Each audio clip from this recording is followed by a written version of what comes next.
Hello, welcome to episode 43. And today we're going to talk about avoiding exceptions. We kind of got an avoiding thing happening here. And the reason that I'm sticking with this kind of a theme is sometimes it's difficult to know where some of your pain points are until someone maybe shows you that things that you're doing are pain points and maybe a way to avoid some of those pain points. So that's why we're going with the avoiding thing here. And we're going to revisit our two upper function. So this is obviously code that you could write, and because of the dynamic nature of JavaScript in this case, and the fact that everything could be null or undefined, X could either here in this case we could pass anything that we want to. So X may not be a string, it may be undefined, it may not be something that has this two uppercase on its prototype. Or if it does, it may then not actually be a method or whatever. And so we can fix that. And I think that what a lot of people end up doing is running to try catch a lot. And so you get all of these try catches nested into your code. It makes it much more difficult to figure out what it's doing, because if you were to look at this one line, very simple, and then just glance at this as well, there's a lot more syntax to parse here. Even if you are familiar with try-catch and familiar with that sort of programming, there's more to look through here for something that's very similar or a very trivial function. So of course, we can call safe to upper and we can get hello, and then we can also call safe to upper, pass undefined, and then we get undefined back because, the implementation here is that I'm just returning X.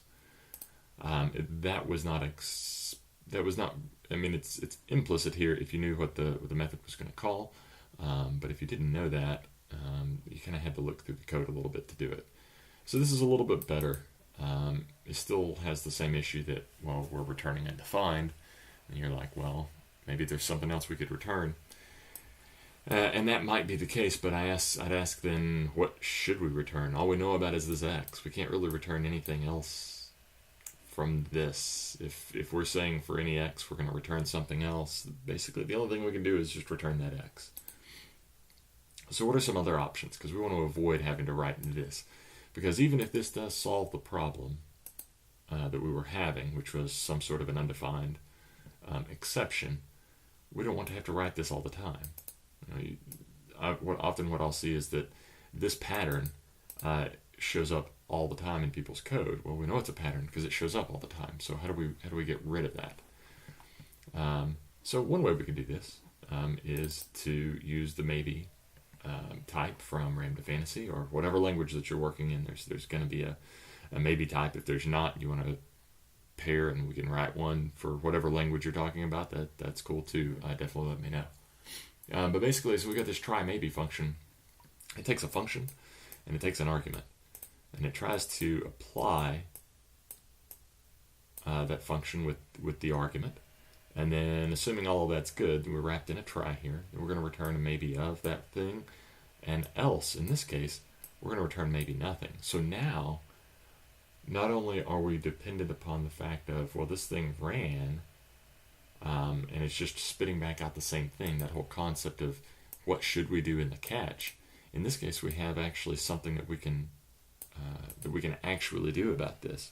We can return something that is different than a success case, but is still the same type because they're still both maybes, depending on, either way. This is a maybe, this will be a just, this will be a nothing, but both of those are different cases for a maybe type. So if we call try maybe here, then we can pass our function, and then we can pass the argument to it. And then what we'll end up getting here is a just of hello, because it was on the maybe of. We could actually successfully do that. If we passed undefined here, then we would get a nothing. But the problem is that this is kind of goofy to call. And so what we can do is we can leverage this curry function, which comes in within Ramda, and I've had a video on it a couple of episodes back. But we can then curry this try maybe function. And so now we can have a safer to upper function, which is the result of passing the to upper function to the curried function. And now we can call safer to upper and just pass the hello. So now we don't have to call We don't have to use, or even the caller for whatever function that we end up creating here doesn't have to know to call this try maybe and then separate the function name from the argument itself. It ends up doing the exact same thing, but the cool thing is what you could do is you could have this try maybe function exported by some internal library if you wanted to, and then you could only export this sort of a thing, this sort of a function here from a higher level library, so that then people don't even have to see that all of this was happening under the scenes. That was just an implementation detail for how we got to being able to perform a two-upper modification on any value coming in and only return it just if everything was okay. So it didn't really matter that the fact that we're starting with a two-upper function. It's just an easy one that we've worked with before and is easily understandable as to why it might fail. So there you have it.